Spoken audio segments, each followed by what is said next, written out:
Oke, oke.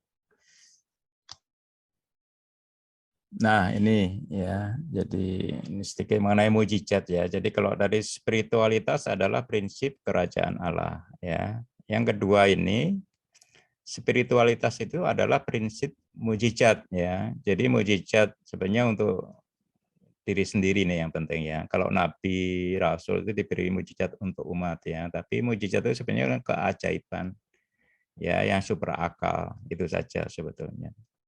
Sebenarnya manusia ini adalah masuk spiritual ya. Siapakah makhluk spiritual itu?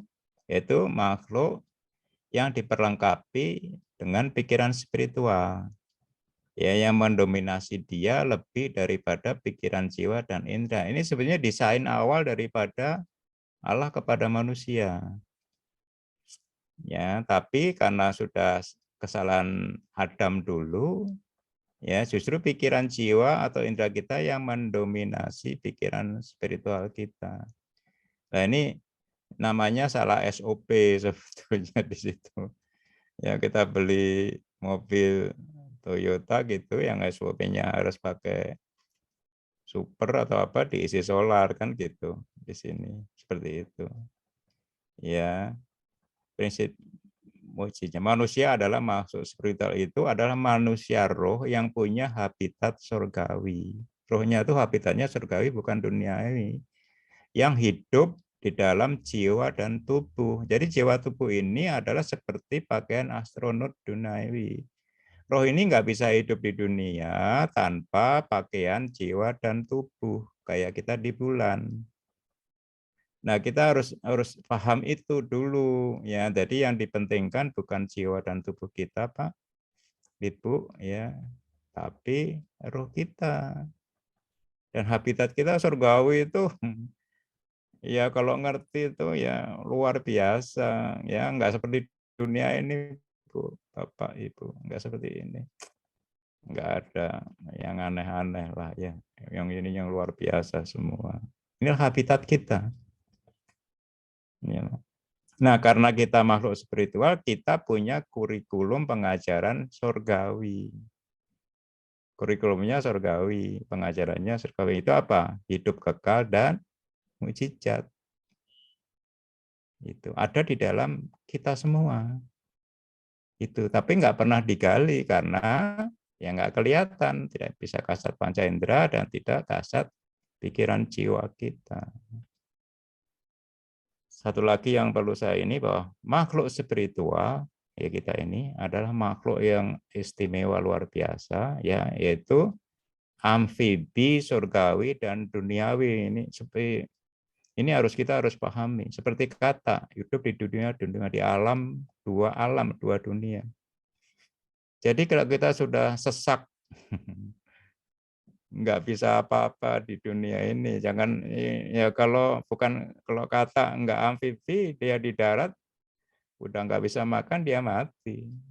Tapi kata bisa hidup masih bisa hidup di air yang makanannya banyak juga di situ.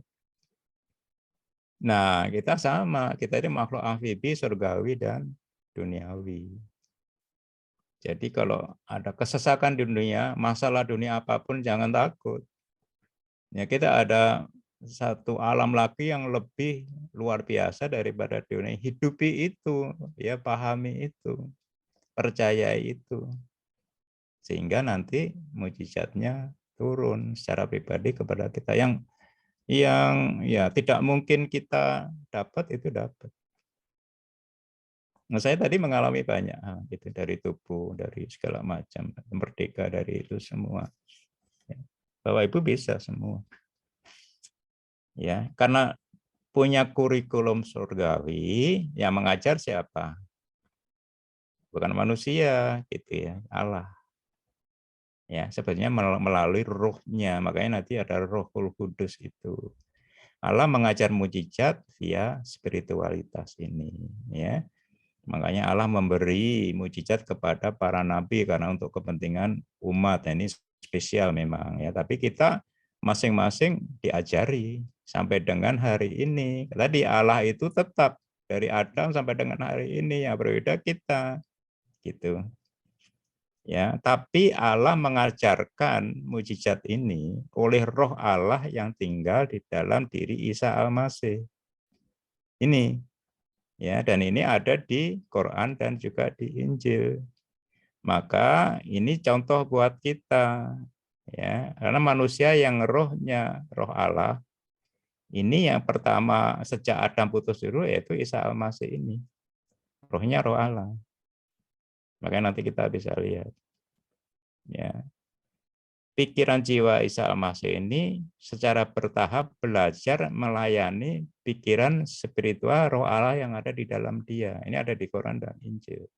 Step by step belajar apa? Mujizat. Itu. Ini yang pertama, dari bayi dia sudah bicara. Gitu, dengan manusia. Ya, step yang kedua mulai transformasi materi fisik, merubah air menjadi anggur. Ya, merubah 5 roti 2 ikan untuk memberi makan 5.000 orang. Itu materi fisik. Ya, belajar lagi itu jiwanya kepada roh Allah, mengatasi hukum alam. Ya, waktu naik perahu di Danau Galilea itu menghadik ombak dan angin yang sudah menjungkirkan perahu murid-muridnya itu tenang dengan sekali, tenanglah, tenang dia. Itu ya. Dan juga hukum alam berjalan di atas air dia di situ. Dan menyembuhkan tubuh fisik ya, lepra, buta, lumpuh dan kerasukan roh jahat semua disembuhkan dari situ. Ya terus belajar terus.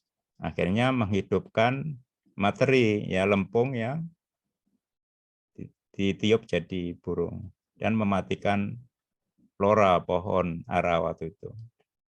Jadi ceritanya pohon ara ini harusnya berbuah dulu baru berdaun. Nah, ini berdaunnya rimbun tapi tidak berbuah. Maka dia mengajarkan bahwa itu kita katakan matikan pohon itu dan dia mati. Keesokan harinya dia mati. Nah, baru menghidupkan orang mati. Ini ada di Quran juga. Ya, tapi step by step ya dari anak siapa itu? Yairus waktu itu saya nggak ingat ya. Hanya beberapa menit mati dihidupkan. Ada anak janda yang sudah mati berapa jam dihidupkan. Yang terakhir menghidupkan Lazarus yang sudah 4 hari busuk itu dihidupkan. Dan terakhir ya dia wafat dan kebangkitan diri sendiri dia ngalami. Makanya dia bisa mengajar kita. Ya. Nah, ini nggak dipercaya ya susah. Ya nggak sampai ke tingkat ini ya, tapi yang mudah-mudah ya kesulitan hidup kita.